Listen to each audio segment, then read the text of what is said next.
De tous les jolis dictons, proverbes ou adages dont nos paysans de Provence passementent leurs discours, je n'en sais pas un plus pittoresque ni plus singulier que celui-ci.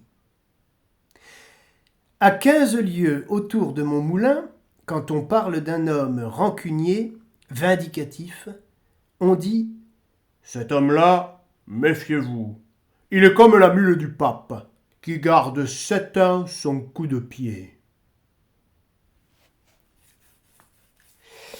J'ai cherché bien longtemps d'où ce proverbe pouvait venir, ce que c'était que cette mule papale, et ce coup de pied gardé pendant 7 ans. Personne ici n'a pu me renseigner à ce sujet.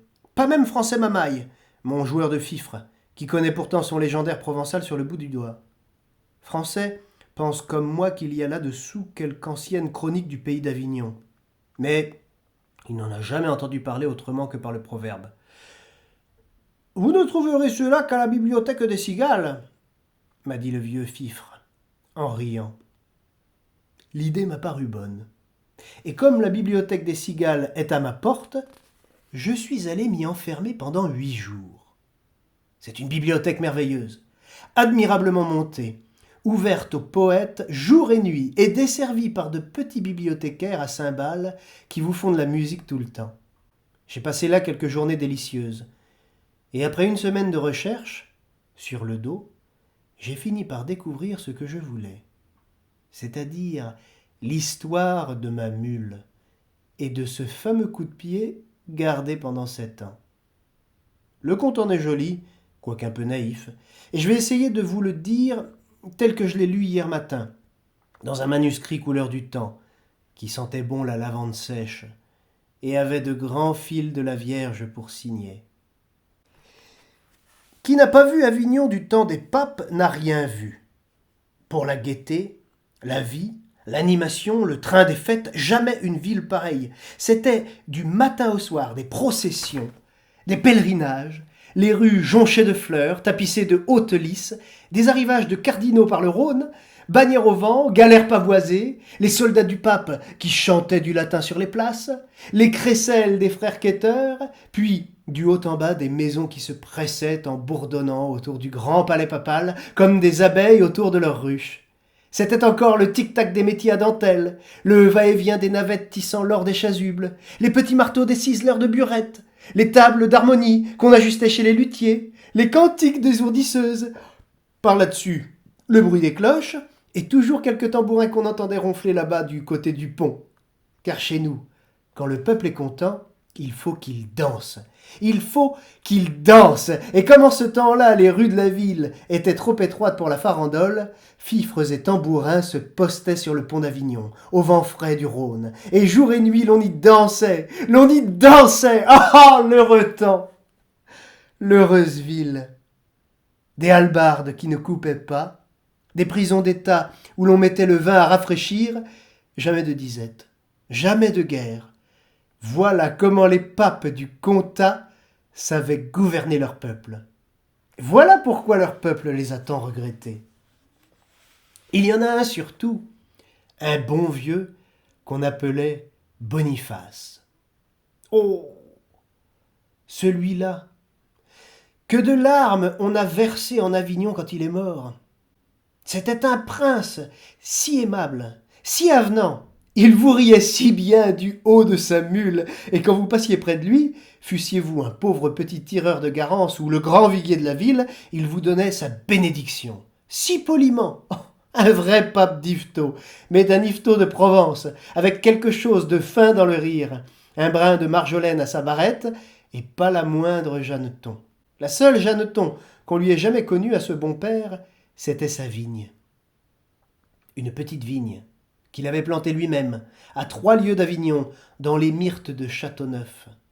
Tous les dimanches, en sortant de Vêpres, le digne homme allait lui faire sa cour, et quand il était là-haut, assis au bon soleil, sa mule près de lui, ses cardinaux tout autour, étendus au pied des souches, alors il faisait déboucher un flacon de vin du cru, ce beau vin couleur de rubis qui s'est appelé depuis le Châteauneuf des Papes, et il le dégustait par petits coups, en regardant sa vigne d'un air attendri. Puis, Le flacon vidé, le jour tombant, il rentrait joyeusement à la ville, suivi de tout son chapitre. Et lorsqu'il passait sur le pont d'Avignon, au milieu des tambours et des farandoles, sa mule, mise en train par la musique, prenait un petit amble sautillant, tandis que lui-même il marquait le pas de la danse avec sa barrette. Ce qui scandalisait fort ses cardinaux, mais faisait dire à tout le peuple « Ah, le bon prince! Ah, le brave pape !» Après sa vigne de Châteauneuf, ce que le pape aimait le plus au monde, c'était sa mule. Le bonhomme en raffolait de cette bête-là. Tous les soirs avant de se coucher, il allait voir si son écurie était bien fermée, si rien ne manquait dans sa mangeoire, et jamais il ne se serait levé de table sans faire préparer sous ses yeux un grand bol de vin à la française, avec beaucoup de sucre et d'aromates, qu'il allait lui porter lui-même, malgré les observations de ses cardinaux. Il faut dire aussi que la bête en valait la peine. Oh, c'était une belle mule noire, mouchetée de rouge, le pied sûr, le poil luisant, la croupe large et pleine, portant fièrement sa petite tête sèche, toute harnachée de pompons, de nœuds, de grelots d'argent, de bouffettes, avec cela douce comme un ange, l'œil naïf, et deux longues oreilles toujours en branle qui lui donnaient l'air bon enfant. Tout Avignon la respectait. Et quand elle allait dans les rues, il n'y avait pas de bonne manière qu'on ne lui fît, car chacun savait que c'était le meilleur moyen d'être bien en cour, et qu'avec son air innocent, la mule du pape en avait mené plus d'un à la fortune. À preuve, Tistet-Védène et sa prodigieuse aventure. Ce Tistet-Védène était dans le principe un effronté galopin, que son père, Guy Védène, le sculpteur d'or, avait été obligé de chasser de chez lui parce qu'il ne voulait rien faire et débauchait les apprentis. Pendant 6 mois, on le vit traîner sa jaquette dans tous les ruisseaux d'Avignon, mais principalement du côté de la maison papale. Car le drôle avait depuis longtemps son idée sur la mule du pape, et vous allez voir que c'était quelque chose de malin.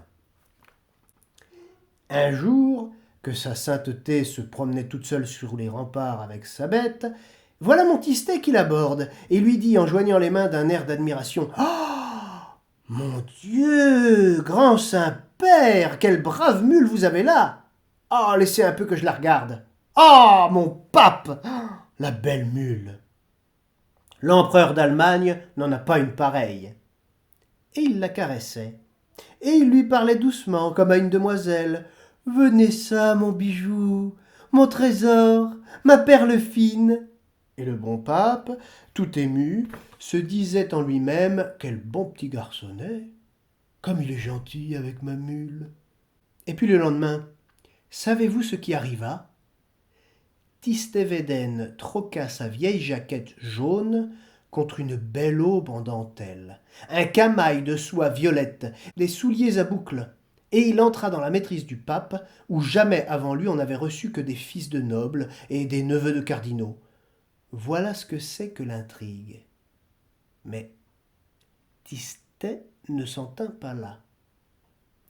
Une fois au service du pape, le drôle continua le jeu qui lui avait si bien réussi. Insolent avec tout le monde, il n'avait d'attention ni de prévenance que pour la mule. Et toujours on le rencontrait par les cours du palais, avec une poignée d'avoine ou une bottelée de sainfoin, dont il secouait gentiment les grappes roses en regardant le balcon du Saint-Père, d'un air de dire « Hein? Pour qui ça ?» Tant et tant qu'à la fin, le bon pape, qui se sentait devenir vieux, en arriva à lui laisser le soin de veiller sur l'écurie et de porter à la mule son bol de vin à la française, ce qui ne faisait pas rire les cardinaux. Ni la mule non plus. Cela ne la faisait pas rire. Maintenant, à l'heure de son vin, elle voyait toujours arriver chez elle 5 ou 6 petits clercs de maîtrise qui se fourraient vite dans la paille avec leurs camailles et leurs dentelles, puis au bout d'un moment une bonne odeur chaude de caramel et d'aromates emplissait l'écurie, et Tistet-Védène apparaissait portant avec précaution le bol de vin à la française.